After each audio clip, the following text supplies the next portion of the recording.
Good evening.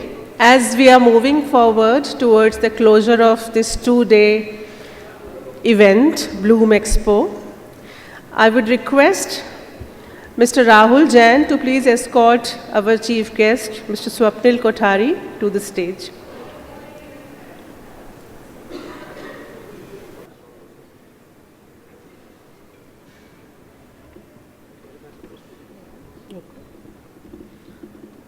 I would request Mr. Rahul Jain to give a floral welcome to Mr.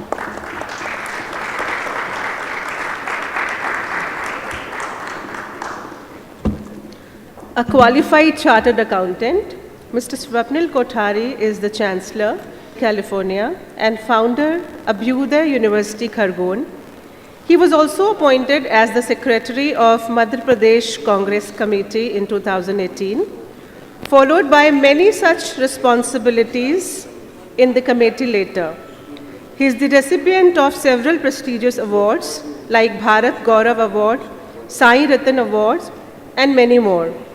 He is listed amongst 50 influential people of Indore in a book edited by senior editor Mr. Raghuraman. The list is endless.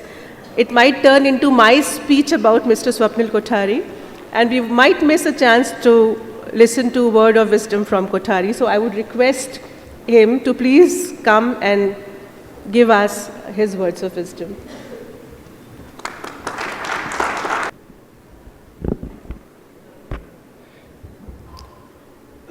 Good afternoon, everyone.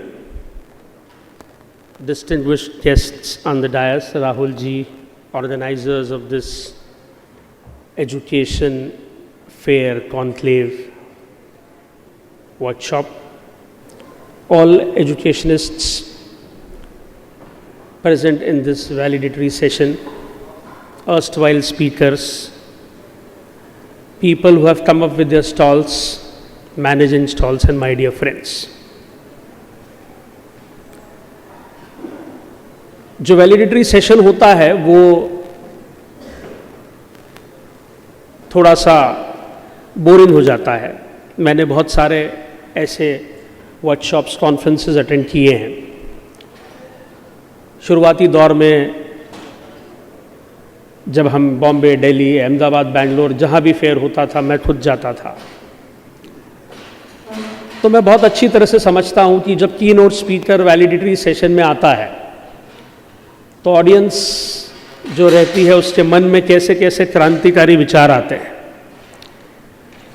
But मैं ensure करता हूं कि मैं जितनी भी देर बोलूँगा कोशिश करूँगा कि आप बोर न हो. एक बार ऐसा ही हुआ, एक कॉन्फ्रेंस में एक स्पीकर आया, उसने इतनी बोरिंग स्पीच दी, इतनी बोरिंग स्पीच दी, इतनी बोरिंग स्पीच दी कि फर्स्ट चेयर पर बैठा हुआ एक ऑडियंस, एक दर्शक, उसकी मृत्यु हो गई. अब उससे घर वाले बड़े नाराज़ हुए. उन्होंने कोर्ट में केस किया कि हमारे घर के जो सदस्य थे वो हेल्दी थे, कोई कोलेस्ट्रॉल नहीं, कोई ब्लड प्रेशर नहीं. ये देखिए हेल्थ रिपोर्ट्स. स्वस्थ आदमी गया और इन सज्जन का स्पीच सुनकर उसको कार्डियक अरेस्ट हो गया. तो कितना बोरियत भरा भाषण था. जज साहब ने सारे फैक्ट देखे, फिगर्स देखे और उन्होंने कहा कि मुकदमा चला और कहा कि आप दोषी तो हैं, मैं आपको सज़ा सुनाने जा रहा हूं, आपकी अंतिम इच्छा क्या है बता दीजिए. तो वो स्पीकर भी मेरी तरह टीचर था, एजुकेशनिस्ट था, चांसलर था. उसने कहा जज साहब मेरी अंतिम इच्छा ये है कि जो स्पीच में, जो भाषण में वहाँ दे रहा था, एक बार आपको भी बोलकर सुना दूँ. तो मैं ऐसा कुछ नहीं करूँगा, राहत की सांस लेके रखिए. मैं कुछ बातें करूँगा आपसे. अब तक का जो हमारा सफ़र रहा है, I am a chartered accountant and I started my career as a teacher, then I started colleges, then I started universities. तो रेनेसां की यात्रा, अभ्युदय जो हमारी खरगोन वाली यूनिवर्सिटी है उसकी यात्रा, वेस्टर्न स्टेट यूनिवर्सिटी हमारा रीसेंट एक्विजिशन है. उस दौरान जो कुछ भी अनुभव किया, कुछ बातें आपके साथ मैं शेयर करूँगा. मेरा अनुभव उच्च शिक्षा के क्षेत्र से ज़्यादा है. Through out my life I have build institutions and I have taught college students. So school education से ज़्यादा अनुभव नहीं है, लेकिन हायर एजुकेशन से मेरा अनुभव ज़्यादा है. एनी विच वेज मैं, जैसा कि इन्होंने मुझे कहा, एजुकेशन पर, एजुकेशन सिस्टम पर, इनोवेशन पर, इनोवेशन इन एजुकेशन पर, टीचर्स पर, टीचर्स साइकोलॉजी पर, एजुकेशनिस्ट्स की साइकोलॉजी पर, उस पर ज़रूर बात करूंगा। कुछ 12-15 मिनट आपसे बात करूंगा। चंद्रशेखर एक एस्ट्रोफिजिशियन थे इस देश के, जिनको बहुत नाम मिला। वो जब 26 साल के थे तो he wrote a research paper and it was a fabulous research paper. It was one of the best of its time. Astrophysics पर रिसर्च पेपर लिखा, दुनिया भर ने उसको सराहा और पूरी दुनिया ने कहा कि अब तो नोबेल मिलेगा। And Chandrashekhar was only 26 years old. उन्हें नोबेल नहीं मिला। पूरी दुनिया में बड़ी आलोचना हुई। समय बीतता गया। चंद्रशेखर अपनी फिजिक्स की यात्रा उन्होंने उसको जारी रखा। 70 साल की उम्र के बाद, I think 75, 76, I don't know exactly after 70 क्या एज थी, 70 साल की उम्र के बाद चंद्रशेखर को नोबेल मिला। जब मिला तो एक इंडियन जर्नलिस्ट ने, वो उस वक्त वहाँ पे था, उसने पूछा कि sir don't you think it's justice delayed? आपको नहीं लगता कि ये जो न्याय मिला है विलंबित न्याय है? ये नोबेल तो आपको तब मिलना था जब आप 26 साल के थे। तो चंद्रशेखर ने एक बात कही, मैं उसी बात से अपनी बात शुरू करना चाहता हूँ। उन्होंने कहा कि अगर मुझे 26 साल की उम्र में नोबेल मिल जाता तो मैं आज तक सिर्फ उस नोबेल को चेरिश करता, उस सक्सेस को चेरिश करता, उस सफलता को चेरिश करता, उस पोजीशन को चेरिश करता, उस फेम को चेरिश करता, उस एक्सपोजर को चेरिश करता। मैंने पूरा जीवन फिजिक्स की अपनी यात्रा को, एस्ट्रोफिजिक्स की अपनी यात्रा को चेरिश किया और अंततः तो मुझे नोबेल भी मिल गया। तो अच्छा हुआ कि ये नोबेल मुझे 70 साल की उम्र में मिला, 26 साल की उम्र में नहीं मिला। मैं समझता हूँ किसी भी टीचर की यात्रा चंद्रशेखर जैसी ही यात्रा होनी चाहिए। उसको उस जर्नी को चेरिश करना चाहिए, ना कि किसी अकम्प्लिशमेंट को। अकम्प्लिशमेंट्स जर्नी का हिस्सा होते हैं, there is no doubt about it, but teacher होना एक बेहद उत्कृष्ट अवसर हमें देता है। Being a teacher, being a educationist, it gives us immense opportunity, it gives us a very special opportunity.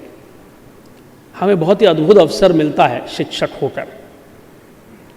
मैं समझता हूँ हमारे हायर एजुकेशन में यूजीसी का नॉर्म है, for being a teacher you have to B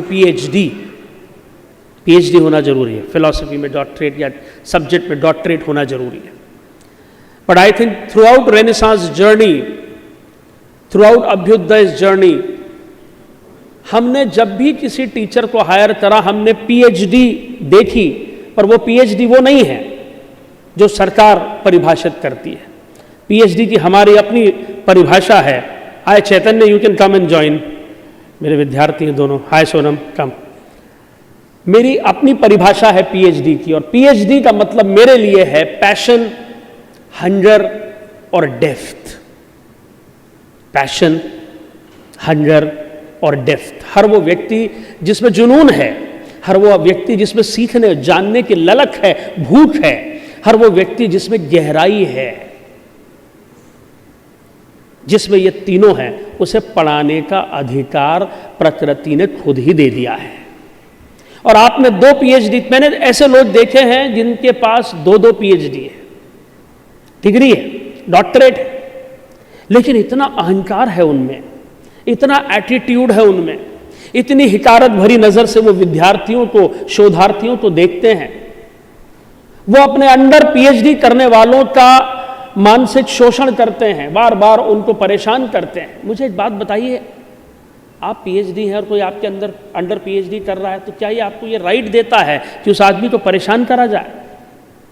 but I have seen people who have done 2 PhDs, 3 PhDs, but they are absolutely arrogant. ऐसा PhD किसी का भला नहीं कर सकता, किसी विद्यार्थी को नहीं पढ़ा सकता। रजनीश एक बात कहते थे जो भगवान महावीर सबसे पहले कहते थे, जिसे महात्मा गांधी ने भी बाद में कहा, तीनों ने कहा। इन तीनों ने एक बात कही, इन्होंने कहा जो आपके भीतर होगा ना, वही आप बाहर की दुनिया को दे सकते हो। भीतर अहंकार है तो बाहर अहंकार ही दे सकते हो। भीतर अगर नफरत और हिकारत है तो नफरत और हिकारत ही दे सकते हो आप। भीतर अगर द्वेष है तो द्वेष ही दे सकते हो आप। भीतर अगर घमंड है तो घमंड ही दे सकते हो आप। भीतर प्रेम है तो प्रेम ही दे सकते हो आप। भीतर स्नेह है तो स्नेह ही दे सकते हो। भीतर एम्पैथी है तो एम्पैथी ही दे सकते हो। It is absolutely important for a teacher कि उसमें गहराई हो। टीचर ये डिजर्व नहीं करता है कि काबिल स्टूडेंट्स उससे पढ़ने आए। नाकाबिल से नाकाबिल विद्यार्थी ये डिजर्व करता है कि काबिल टीचर उसे पढ़ाए। हमारे इंस्टीट्यूशन में किसी भी टीचर को यह कहने का अधिकार नहीं है कि साहब उस बैच के बच्चे तो बहुत कमजोर हैं। अरे कमजोर है तभी तो तुमसे पढ़ने आए हैं ना। बहुत काबिल होते तो आईआईएम में जाते ना, बहुत काबिल होते तो आईआईटी में जाते ना, बहुत काबिल होते तो ऑक्सफोर्ड में जाते ना। नहीं जानते हैं इसीलिए तो तुम्हारे पास आए, जानने ही तो तुम्हारे पास आए हैं, सीखने ही तो तुम्हारे पास आए हैं। और तुम क्या नैसर्गिक रूप से बुद्धिमान पैदा हुए थे? हम सबने ही तो किसी न किसी से किसी न किसी फॉर्म में सीखा है। सो पैशन होना चाहिए, हंगर होना चाहिए, डेप्थ। और इन तीनों में सबसे महत्वपूर्ण है गहराई, डेप्थ। महात्मा गांधी से किसी ने पूछा कि बापू हमने वृद्धाश्रम खोला है, हम चाहते हैं कि आप आएं और उस वृद्धाश्रम का उद्घाटन करें, फीता काटें, समारोह कर रहे हैं, हम वृद्धाश्रम का उद्घाटन कर रहे हैं। गांधी जी ने 4 लाइन का जवाब दिया। उन्होंने कहा कि आप नोआखली में, उत्तर प्रदेश की एक जगह है, आप नोआखली में वृद्धाश्रम खोल रहे हैं, ये बहुत गर्व की नहीं, ये शर्म की बात है। ये शर्म की बात है कि एक शहर में वृद्ध आश्रम खुलता है। ये शर्म की बात है कि शहर में लोग अपने माता पिता को साथ नहीं रख सकते हैं। ये शर्म की बात है कि शहर में माता पिता लावारिस हो जाते हैं। ये शर्म की बात है। नोआखली में खुला हुआ अंतिम वृद्ध आश्रम जब बंद होना तो ताला डालने का समारोह करना, और ताला डालने के समारोह में मुझे मुख्य अतिथि बनाकर बुलाना। ये गहराई है, ये डेप्थ है, ये गहराई और ये डेप्थ है। 3 दिन पहले मैं अखबार में पढ़ रहा था, बाज बकरी चाय के मालिक नहीं रहे।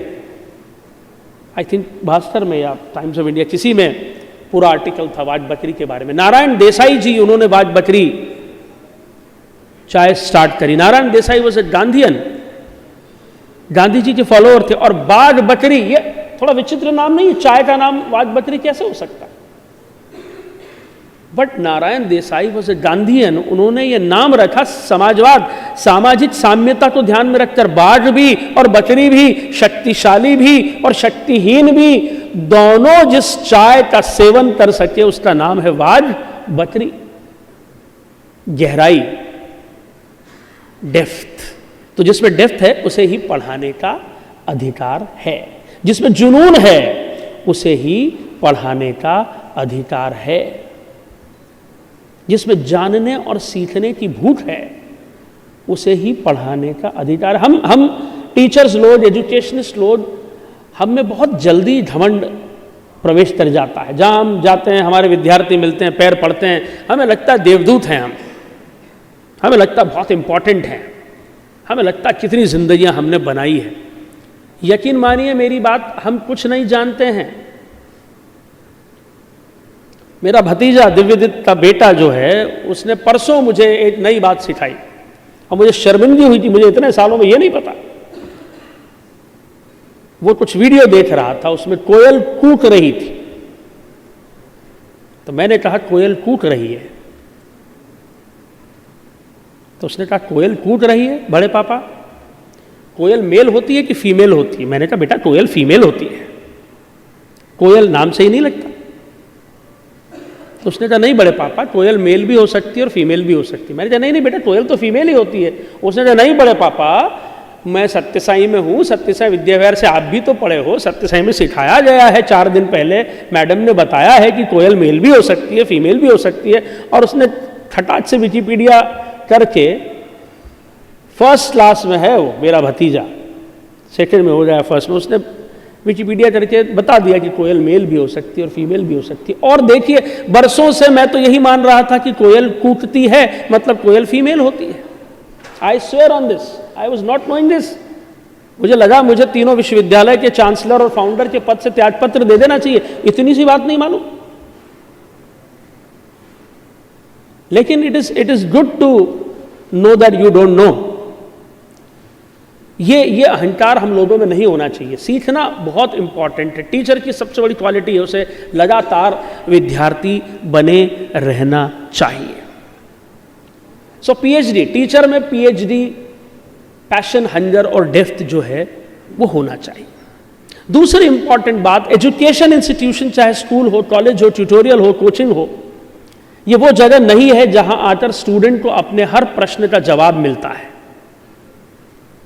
स्कूल, कॉलेज, यूनिवर्सिटी तो वो जगह होती है जहां आकर स्टूडेंट के मन में क्वेश्चंस पैदा होना चाहिए, प्रश्न पैदा होना चाहिए। जवाब तो जिंदगी में खोजना है, जवाब तो दुनिया देती है, जवाब तो अनुभव से मिलेगा। लेकिन अगर स्कूल आकर, कॉलेज आकर, यूनिवर्सिटी आकर, अगर यहां आकर आपके दिमाग में क्वेश्चंस पैदा हो रहे हैं तो इसका मतलब स्कूल ठीक काम कर रहा है, इसका मतलब कॉलेज ठीक काम कर रहा है, इसका मतलब यूनिवर्सिटी ठीक काम कर रही है। तीसरी और सबसे महत्वपूर्ण बात, आने वाले दौर में big will not beat small, बड़ा छोटे को नहीं हराएगा। आने वाले दौर में जो है वो फास्ट विल बीट स्लो, जो तेज होगा वो धीमे को हराएगा।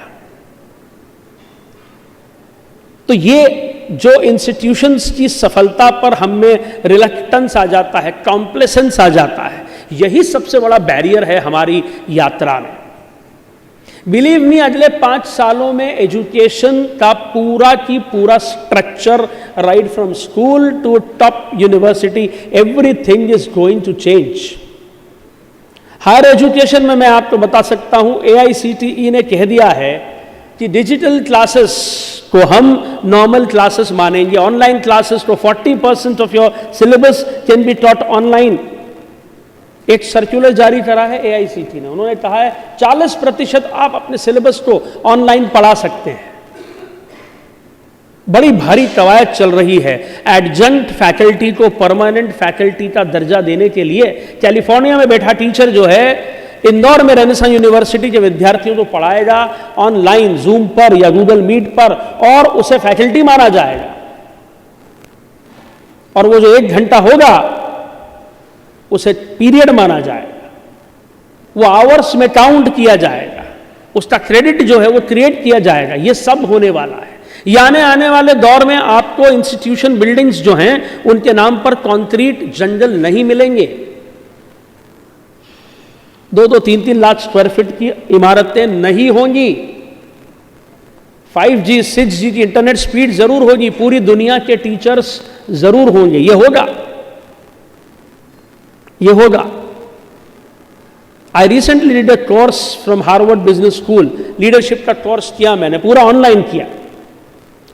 Believe me, it was such. जितने यहां पर एजुकेशन से जुड़े लोग बैठे हैं, मैं सजेस्ट करूंगा हार्वर्ड बिजनेस स्कूल ऑनलाइन का जो लीडरशिप का कोर्स है जरूर करिए, आप जरूर करिए। यू विल, 1 महीने का कोर्स है वो, 4 उसके लेवल हैं, लेकिन इतना फ्लॉलेस एक्सपीरियंस आपको किसी चीज में नहीं होगा। You would love it. आपको ऐसा लगेगा साक्षात फैकल्टी से आप बात कर रहे हैं, आपको ऐसा लगेगा कॉर्पोरेट से आप बात कर रहे हैं। इतना इंटरैक्टिव वो सिस्टम है। और उसकी जो सबसे खास बात है, आपकी बैच में 300 लोग होते हैं वर्ल्ड वाइड, जो सबसे ब्यूटीफुल एस्पेक्ट उसका है। If you enrol for that course, they make batch of 300 people do it together. और उसका सबसे अच्छी जो डायमेंशन है, after every 3 minute 4 minute lectures होते हैं 3.5-4 मिनट के, बस 4 मिनट एक फैकल्टी आती है, वो बोलती है, फिर 5 मिनट वो जिस कॉन्सेप्ट पे बोलती है, कॉर्पोरेट आता है और अपनी रियल कंपनी की कहानी सुनाता है। 4 minute a faculty from Harvard business school will come and give a lecture, right. जैसे एग्जाम्पल लेते हैं, लाइन ऑफ कमांड मैनेजमेंट का टॉपिक है, तो एक हार्वर्ड की फैकल्टी आएगी, 4 मिनट लाइन ऑफ कमांड पे बोलेगी। फिर एक मैकडोनल्ड्स का CEO आएगा, वो 4 मिनट लाइन ऑफ कमांड पर रियल मैकडोनल्ड का किस्सा आपको सुनाएगा। बताया था वीडियो में, आपको मैकडोनल्ड वगैरह सब दिखेगा। एंड देन आपको एक एक्सरसाइज करनी होगी, यानी पीरियड 8 मिनट का। कितने मिनट का? 8। 4 मिनट हार्वर्ड के प्रोफेसर साहब, 4 मिनट एक CEO, उसके बाद एक एक्सरसाइज। और एक्सरसाइज 350 लोग करेंगे। All 300 people will do that exercise, all 300। 350 लोग वो एक्सरसाइज करेंगे और उस एक्सरसाइज में पीयर रिव्यू, उसका इवैल्यूएशन जो है वो पीयर रिव्यू है। आप दूसरों के आंसर्स को देख सकते हो और उसको रेट कर सकते हो। तो मैंने इंडिया से एनरोल किया, अमेरिका से किसी ने एनरोल किया, ब्राजील से किसी ने एनरोल किया, बहामास से किसी ने एनरोल किया, ऑस्ट्रेलिया से किसी ने एनरोल किया, जापान से किसी ने एनरोल किया। सबने वो एक्सरसाइज करी, सबने एक दूसरे के आंसर्स देखे, सबने एक दूसरे के आंसर्स भी देखे और आप रेट कर सकते हो 5 स्टार, 4 स्टार, 3 स्टार, 2 स्टार, वो रेटिंग भी आप दूसरों को दे सकते हो। तो आपको किसी एक टॉपिक पे 10-12 पर्सपेक्टिव पढ़ने को मिलते हैं। इस सिचुएशन में जापानीज कैसे सोचता है, इस सिचुएशन में ऑस्ट्रेलियन कैसे सोचता है, इस सिचुएशन में मैं कैसे सोचता हूँ, और इस सिचुएशन में एक मंगोलिया का आदमी कैसे सोचता है। वो जो अनुभव था हार्वर्ड बिजनेस स्कूल का, वो अद्भुत था। मुझे लगता है आने वाले दौर में ये बड़े लेवल पर होगा, ये बहुत बड़े लेवल पर होगा। लर्निंग मैनेजमेंट सिस्टम LMS आ रहे हैं, बहुत डेवलप्ड और एडवांस आ रहे हैं, और इससे वर्ल्ड वाइड इंटीग्रेशन होगा। इससे आपके स्टूडेंट्स की बैचेस की हिट्रोजेनिटी, टीचर्स की हिट्रोजेनिटी सब इफेक्ट होगी। और यह तय है कि technology will replace concrete jungles. Learning आने वाले दौर में एक्सपीरियंशियल होने वाली है, एकेडमिक के साथ साथ एक्सपीरियंशियल होगी। A large part of learning in coming time is going to be experiential. This is for sure that it's going to be experiential. मैं समझता हूं किसी भी किस्म की पढ़ाई में साइकोलॉजी और मार्केटिंग, इन 2 सब्जेक्ट्स का इंपॉर्टेंस बढ़ने वाला है। IT के अलावा कोई भी फील्ड हो, साइकोलॉजी और मार्केटिंग, ये 2 सब्जेक्ट्स जो हैं, because of new education policy lot of integration is possible. आप कॉमर्स के साथ एग्रीकल्चर पढ़ सकते हो, आप बहुत हॉरिजॉन्टल लैटरली बहुत कुछ कर सकते हो। मैं समझता हूं कि साइकोलॉजी और मार्केटिंग, ये 2 जो विषय हैं, 2 जो सब्जेक्ट्स हैं, इनकी इंपॉर्टेंस आने वाले दौर में बढ़ेगी। IT में बिजनेस एनालिटिक्स और आर्टिफिशियल इंटेलिजेंस, यही 2 डोमिनेट करेंगे। और बिजनेस एनालिटिक्स तो मान के चलिए, बिजनेस एनालिटिक्स बिजनेस के हर इंडस्ट्री, हर सेक्टर को अफेक्ट करने वाला है। Our recent batch of MBA business analytics course, उसका पहला प्लेसमेंट हुआ। iNubes नाम की कंपनी ने 10 बच्चे लिए रेनेसांस से, 10 लाख रुपए के पैकेज पे, 10 लाख के पैकेज पे 10 फ्रेशर्स को लिया। उन फ्रेशर्स ने पहले कभी नौकरियां नहीं करी थी और उन्हें एक इंश्योरेंस टेक कंपनी ने हायर करा। This is unbelievable. Business analytics जो है वो एक अमेजिंग कोर्स है। मैं समझता हूँ स्कूल लेवल पर भी उसका छोटा मॉड्यूल बना के बच्चों को पढ़ाना चाहिए। 4 जो लैंग्वेजेस हैं वो मुझे लगता है उसका एक बेसिक इंट्रोडक्शन छोटे लेवल पर भी बच्चों को दे दिया जाए तो कोई बुराई नहीं है। C++, R और ये सब, इनका इंट्रोडक्शन दे देना चाहिए, मुझे ऐसा लगता है।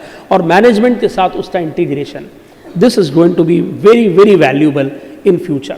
सो जितने भी टीचर्स और एजुकेशन से जुड़े लोग हैं उनसे मेरा यही रिक्वेस्ट है कि वो भविष्य को देखें। शिक्षा जो है वो अतीत का महिमा मंडन नहीं है, वो आदत से संवाद की चेष्टा है।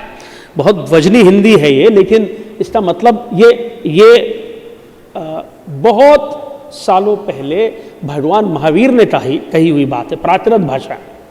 शिक्षा जो है वो अतीत का महिमा मंडन नहीं है, आदत से संवाद की चेष्टा है। Which means education is not glorification of past, it is an attempt to communicate with future. It is an attempt to communicate with future, it is not glorification of past. हमारे भगवानों ने कितनी अद्भुत और फ्यूचरिस्टिक बातें कही। Any which ways, ये तीसरी बात थी। चौथी बात, नए दौर का स्टूडेंट जो है उसका सारा फोकस एम्प्लॉयबिलिटी पर है। ये सही बात है और हम सब अपने हायर एजुकेशन के कोर्सेज को उसी के इर्द गिर्द बुन रहे हैं। लेकिन स्कूल और कॉलेज लेवल पर अगली बड़ी जो चुनौती है वो ये है कि विजडम का बेसिक लेवल बच्चों में धीरे धीरे कमज़ोर हो रहा है। उसका कारण है फ़ोन, उसका कारण है सोशल मीडिया, जो आपके मौलिक विचार डेवलप नहीं होने देता है, ओरिजिनल थॉट्स डेवलप नहीं होने देता है। विजडम है नहीं बच्चों में। विजडम मतलब सही और गलत में फ़र्क करने की ताकत। इंटरनेट, गूगल, फेसबुक, इंस्टाग्राम आपकी रुचि आइडेंटिफाई कर लेते हैं और आपके इंटरेस्ट के हिसाब से सारा कंटेंट आपको दिखाते हैं। जब आप वो कंटेंट और देखते हो तो आपकी उन्हीं चीज़ों में रुचि और बढ़ती है। मैं मेरे बेटे से बात कर रहा था, मैंने कहा कि मुझे अभी घूमना पड़ेगा, चुनाव लड़ने की संभावना थी मेरी, तो मैंने कहा मुझे चश्मा चाहिए जो गॉगल किस्म का हो, तो you suggest me some good brand. मैंने मेरे बेटे से 12th में है तो मुझे लगा कि भाई ये तो मुझसे ज़्यादा जवान है, ये ज़्यादा बेहतर बता पाएगा। मैं मेरे बेटे से ये बात कर रहा हूँ, राइट। फिर मैंने उसको एक दिन व्हाट्सएप किया कि मैंने तुझे कहा था did you search for some options, बस ये हुआ। और मेरे इंस्टाग्राम पर मुझे चश्मों के ऐड दिखाई देने लगे लगातार। आप देखिए किस लेवल पर सोशल मीडिया का विजिलेंस चल रहा है, किस लेवल पर। A conversation, a verbal conversation between me and my son and a WhatsApp text, वो भी कहीं ना कहीं प्रोसेस होकर उन्हें दिया जा रहा है जो माल बेच सकते हैं। इसकी प्रॉब्लम, इससे जो गलत होगा वो ये होगा कि हमारी बेसिक विजडम बच्चों की कमज़ोर होती चली जाएगी। और विजडम नहीं होगी तो रिलेशनशिप फ्रंट पर बच्चे स्ट्रगल करेंगे। सब कुछ डिग्री और कोर्स नहीं सिखा सकता। शादी के बाद आपकी बीवी के साथ आपकी दोस्ती कैसे होनी चाहिए ये कोई किताब नहीं सिखा सकती है, ये कोई नहीं सिखा सकता। एक जवान होते बच्चे के साथ माता पिता को किस तरह का बर्ताव करना चाहिए ये कोई किताब नहीं सिखा सकती, ये कोई नहीं सिखा सकता है। दो भाइयों में से एक ज्यादा सफल हो जाए और दूसरा कम सफल रह जाए तो दोनों को एक दूसरे से कैसे बिहेव करना चाहिए ये कोई किताब, कोई कोर्स नहीं सिखा सकता है। यहां पर विजडम जो है इंपॉर्टेंट होती, विवेक हमारा जो है वो इंपॉर्टेंट होता है। तो हमें स्कूल एजुकेटर्स को खास तौर पर उन्हें अपनी पूरी पैडागॉजी में विजडम एक्टिवेशन पर फोकस करना चाहिए, डिसीजन लेने देना चाहिए। बच्चों को डिसीजन लेने की हैबिट डलवाना चाहिए, भले ही गलत डिसीजन लें, भले ही गलत लें, कोई दिक्कत नहीं। Let them take their own decision, जितना लेंगे उतनी वो विजडम उनकी एक्टिवेट होगी। ये स्कूल लेवल पर मुझे लगता है, कॉलेज लेवल पर भी मुझे लगता है किया जाना चाहिए। और सबसे आखिरी बात, लास्ट, सारा एजुकेशन सिस्टम जो है वो मस्तिष्क विकसित करने में लगा हुआ है, माइंड डेवलप करने में लगा हुआ है, और हार्ट डेवलप करने की कोई पैडागॉजी किसी के पास नहीं है। मस्तिष्क सबके विकसित हैं, हृदय किसी का विकसित नहीं है। दिमाग सबके तेज हैं, दिल सबका छोटा है। इस पूरी दुनिया की सारी प्रॉब्लम्स का सार क्या है? सार तो यही है ना कि मस्तिष्क तो सबके विकसित हैं लेकिन दिल सबका छोटा है। इजराइल और फिलिस्तीन का जो विवाद है उसके मूल में क्या है? दुनिया में ड्रग्स की इतनी बड़ी समस्या है, उसके मूल में क्या है? दुनिया में वेपन की इतनी बड़ी समस्या, उसके मूल में क्या है?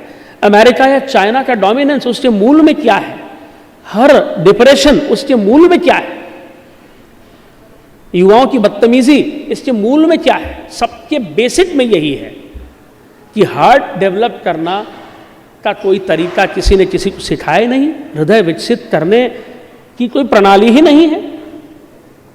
पहले तो साहब जॉइंट फैमिली होती थी, तो जब जॉइंट फैमिली होती थी तो जब मिठाई का डब्बा आता था तो सबको क्लियर है कि आधा आधा लड्डू ही खाना है, क्योंकि घर में 12 बच्चे हैं।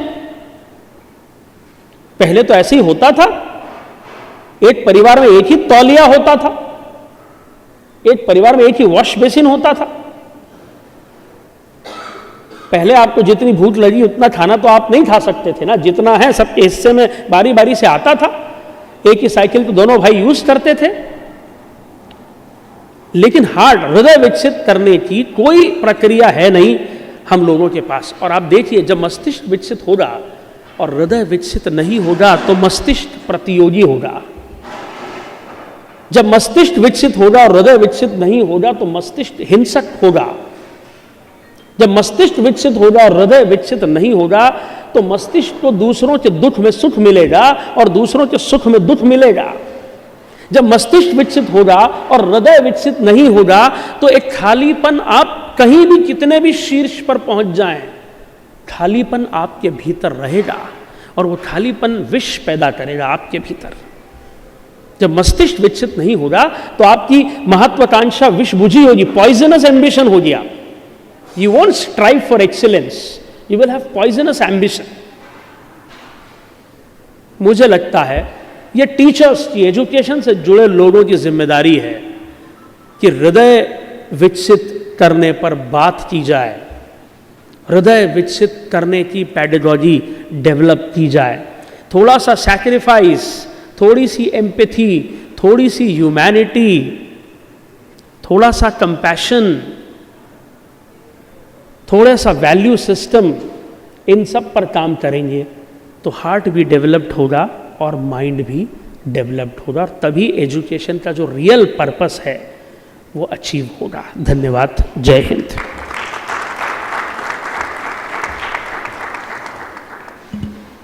Dear sir, what you have covered in such a short span of time, you covered social, emotional development, you covered education, relationship, society.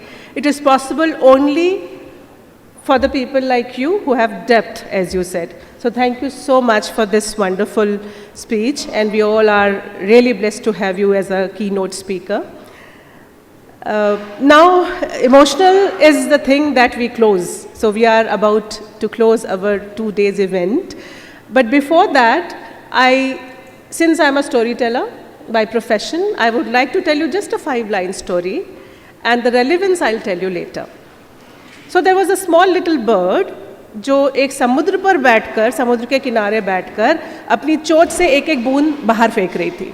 उसकी एक मित्र फ्रेंड आई और उसने कहा, ये क्या कर रही है? उसने कहा कि इस समुद्र ने मेरे बच्चे को छुपा लिया है और मैं इसको सुखा दूंगी, इसको खाली कर दूंगी। उसने कहा कि तुझसे हो पाएगा? ये समुद्र है और तुम एक छोटी सी चिड़िया हो। वो बोली कि शिक्षा नहीं, साथ चाहिए। वो भी चिड़िया लग गई साथ में। ऐसे कर करके हजारों चिड़िया आ गई। सबके सबने एक दूसरे से यही कहा, शिक्षा नहीं, साथ चाहिए। ये देखकर जो गरुड़ पक्षी था, विष्णु भगवान का वाहन, वो भी आ गया। और जब वो जाने लगा तो विष्णु भगवान ने कहा कि गरुड़, तुम्हारे जाने से तो सारा काम ही रुक जाएगा, कहाँ जा रहे हो? उसने बोला, प्रभु शिक्षा नहीं, साथ चाहिए। ये सुनकर विष्णु भगवान भी वहाँ गरुड़ के साथ आ गए। और जब उन्होंने देखा, समुद्र ने देखा कि अरे विष्णु भगवान खुद है, अब तो मेरा सूखना तय है, तो उसने पूछा कि तुझे चाहिए क्या? उसने बोला, बस मुझे छोटा सा मेरा बच्चा वापस कर दो। और समुद्र ने तुरंत उसके बच्चे को वापस कर दिया। तो I would like to request everybody in Indore, Bloom, Rahul and Neha have come to our city. Let us make it as a grand success next year. I am sure this was a wonderful event, and I'm sure Rahul and Neha, it's going to be a great, great event next time also. I'm saying next time also because there was कोई कमी नहीं थी आपके efforts में. So congratulations to both of you, the whole team, all the sponsors, all the associates. You did a great job, and now I think it's time for felicitate our associates and co-sponsors.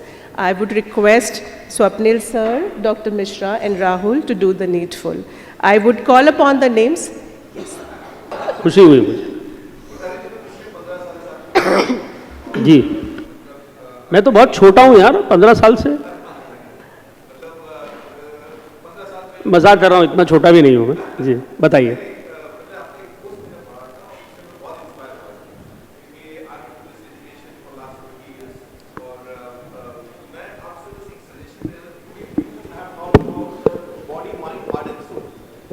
के बारे में आपने बात करी, अगर मैं आपसे as a education, so what is your one point that आपके पास जो बच्चे आते हैं 12th के बाद, राइट, उन बच्चों में ऐसी क्या कमी आप देखते हो जो टीचर्स को स्कूल में कर देना चाहिए? जैसे मैं नॉर्मली बोलता हूं कि ऐसे वो स्पोकन इंग्लिश क्लास में 3 महीने में ऐसा क्या कराते जो आप 12 साल में नहीं करा पाए, क्या पर्सनालिटी वो डेवलप करते? तो आपके हिसाब से टीचर्स को क्या एक मैसेज होगा, what type of pedagogy they need to develop with that syllabus?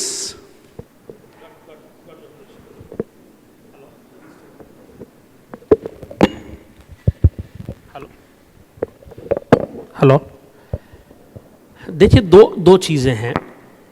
सबसे पहले तो आपकी उस बात को कि जो इतने समय में नहीं हुआ, 3 महीने में या टीचर ट्रेनिंग प्रोग्राम से बहुत कुछ होता है। देखिए, ट्रांसफॉर्मेशन जो है ना, वो एक मोमेंट में भी हो सकता है, 1 मिनट में भी हो सकता है। वो 1 मिनट आपकी ज़िंदगी में कब आएगा इसकी कोई गारंटी नहीं है, इसका कोई कैलकुलेशन नहीं है। वो स्कूल के 14 सालों में, ग्रेजुएशन के 3 सालों में, पोस्ट ग्रेजुएशन के 2 सालों में, आपकी बीवी के साथ आपके एक झगड़े में, आपकी ज़िंदगी में किसी दुर्घटना में, या किसी वर्कशॉप, सेमिनार, टॉक में, किसी भी वक्त वो एक क्षण आ सकता है, राइट? ट्रांसफॉर्मेशन, रूपांतरण, पहली बात। दूसरी बात, टीचर्स का काम है स्टूडेंट को क्लैरिटी देना। इंफॉर्मेशन बहुत है दुनिया में, स्टूडेंट ढूंढ लेगा। नॉलेज देना भी, यहाँ बैठे लोग डिसएग्री करेंगे, लेकिन नॉलेज देना भी कोई हमारा काम नहीं है। आप समझिए, क्लैरिटी देना और उसके विजडम को एक्टिवेट करना हमारा दायित्व है, ये हमारा काम है। ये वही कर सकता है, वही टीचर कर सकता है जिसके अंदर सेल्फलेसनेस का कुछ प्रपोर्शन हो, जिसमें निस्वार्थ तत्व कुछ। देखिए, जीवन जीना है तो स्वार्थ तो सभी को रखना पड़ता है, लेकिन some element of teacher's personality, one dimension of teacher's personality, उसके व्यक्तित्व का एक छोटा सा हिस्सा भी अगर निस्वार्थ भावना से प्रेरित है तो he can be a very effective teacher. और काम हमें करना क्या है? हमें क्लैरिटी देना है, हमें बच्चों को क्लैरिटी देना, स्पष्टता देना। क्लैरिटी ही पावर है, क्लैरिटी ही पावर है। ये दुनिया में जो शक्ति के पीछे, जिस ताकत के पीछे पूरी दुनिया घूमती रहती है ना, वो ताकत क्या है? क्लैरिटी। भगवान महावीर रामकृष्ण को क्या थी? स्पष्टता। भगवान महावीर जो थे जैनियों के, उनको केवल ज्ञान था, 8 जन्म पीछे और 8 जन्म आगे वो देख सकते थे। माइथोलॉजी का एग्जाम्पल मैं दे रहा हूं। श्री कृष्ण को मालूम था कि ये सब जो है ये नियति है, युद्ध भी होना है, कौरव मरेंगे, पांडव मारेंगे, ये उन्हें मालूम था। ये क्लैरिटी के ही लेवल हैं, ये स्पष्टता के ही लेवल हैं। सामान्य आदमी को सामान्य स्पष्टता होती है, जिस व्यक्ति को थोड़ी सी और ज़्यादा स्पष्टता होती है वो साधु बनता है, संत बनता है और ऐसे ईश्वर बनता है। स्पष्टता देना ही हमारा मूल पेशा है, आपका भी मेरा भी। दे वही सकता है जिसमें सेल्फलेसनेस हो। आप सहमत है मेरी बात? Very true. And according to you, we need to upgrade ourselves for that also. Absolutely. Right? Because वही शिक्षक है जो लगातार विद्यार्थी है, विद्यार्थी है। वही बिल्कुल। शिक्षक है जो लगातार विद्यार्थी है। Thank you so much, sir. Thank you. Any other question? I am sorry, मैंने पूछा नहीं, कोई और प्रश्न हो तो? जी sir.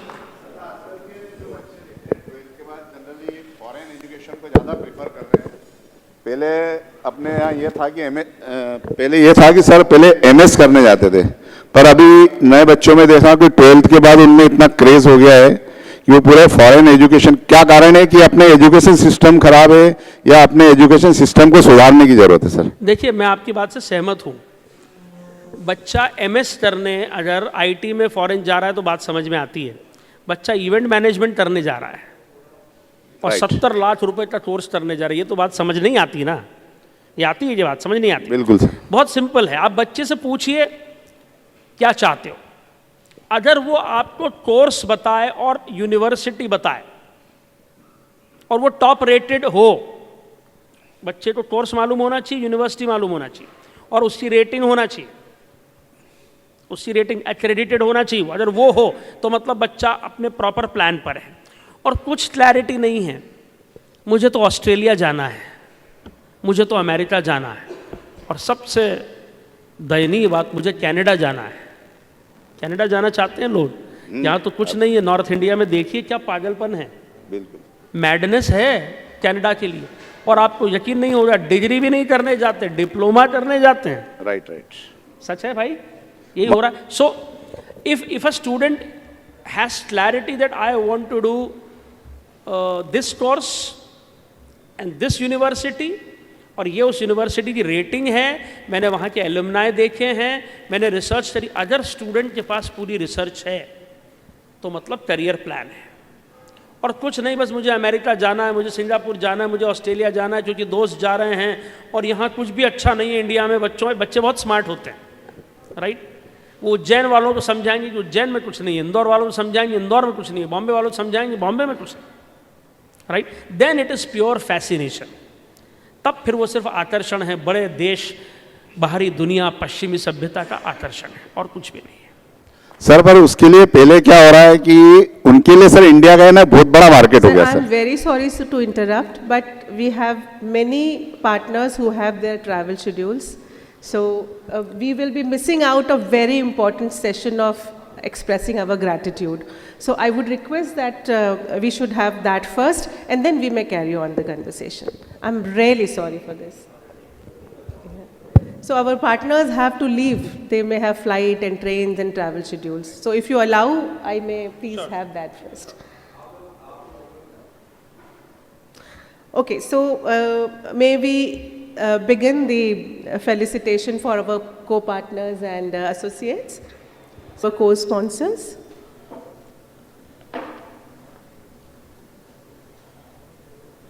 We may have the team from School Guard, who are our associate sponsors.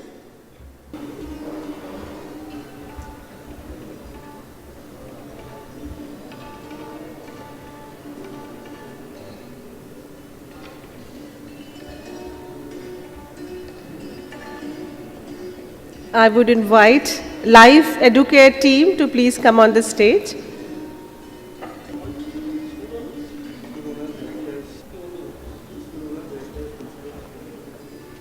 I invite team from Sivom to come on the stage.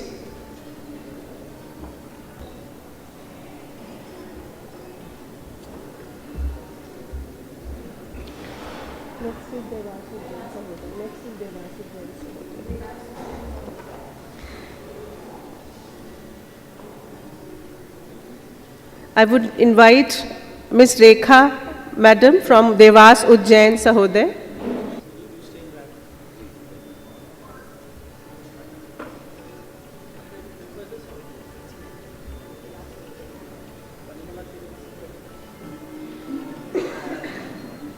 I would invite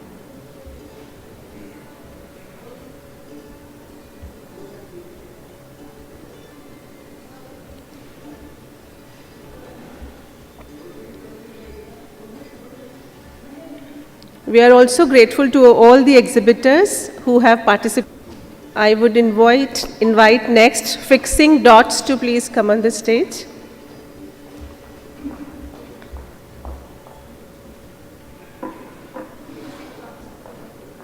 Yeah.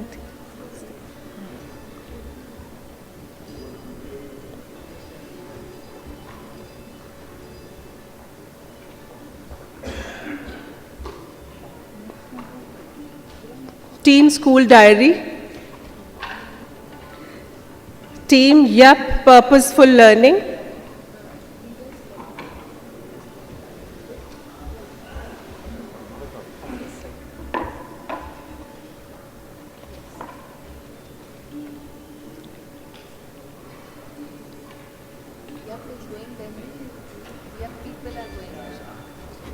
so desperate.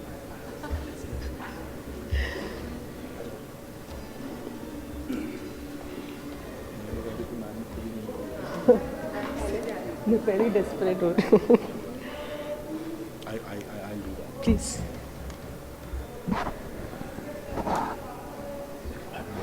Last 2 days. Thank you so much, ma'am, for doing a wonderful comparing. And on behalf of Bloom, we are thankful to you. So small memento of gratitude to Helen O'Grady. Thank you so much.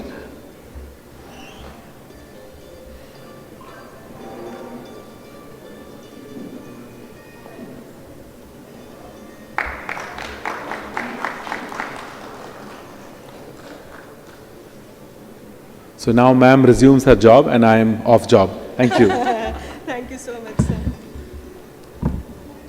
I'll need glasses, huh?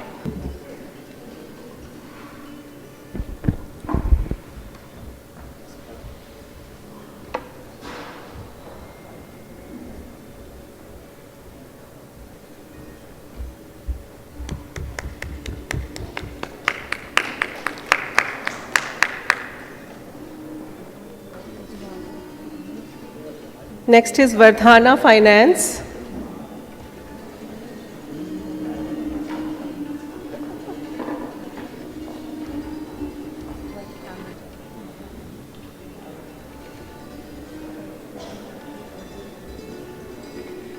May I invite Team School Decor to come on the stage? Left? Okay. Yeah. May I invite eSchool app to please come on the stage?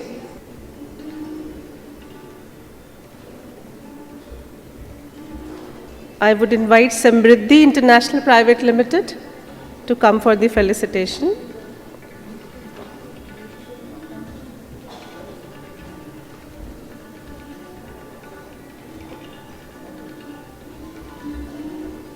I think we are missing on something. Applauding for each other is also great. Team Credo, please come on the stage.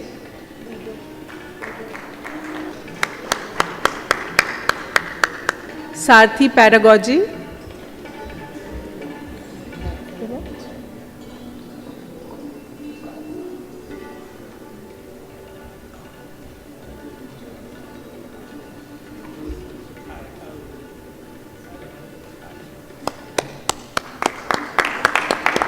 Next Education.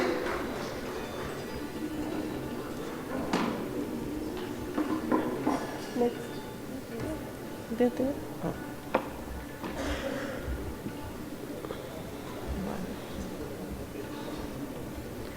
Monton Furniture Solutions.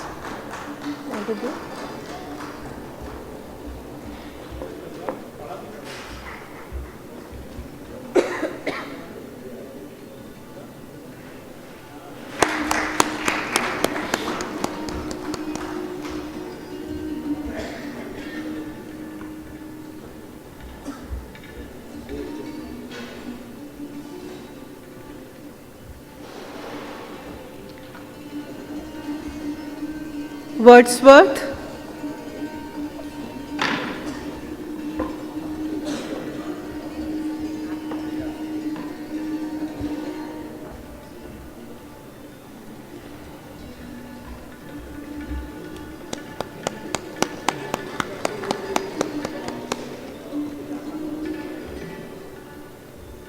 Team ATVI.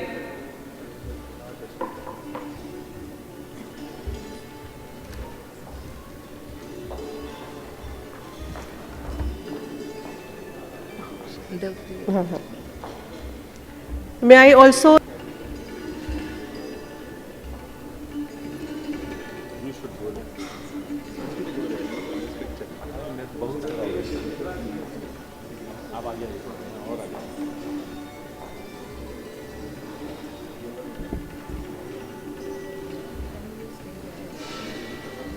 and Neha to please do the needful.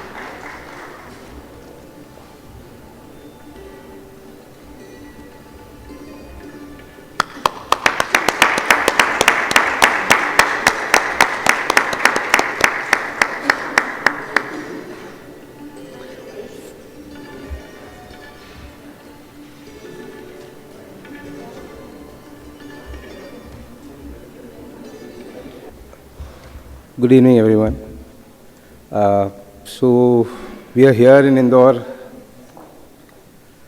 and it's the time to close the Bloom here in Indore. This is our third edition this year. and we're just getting better, stronger, and a lot of learnings. But this is the time to express our heartfelt thanks and gratitude. Rahul was just sharing that whenever I have to say a vote of thanks, I get tears, I get emotional.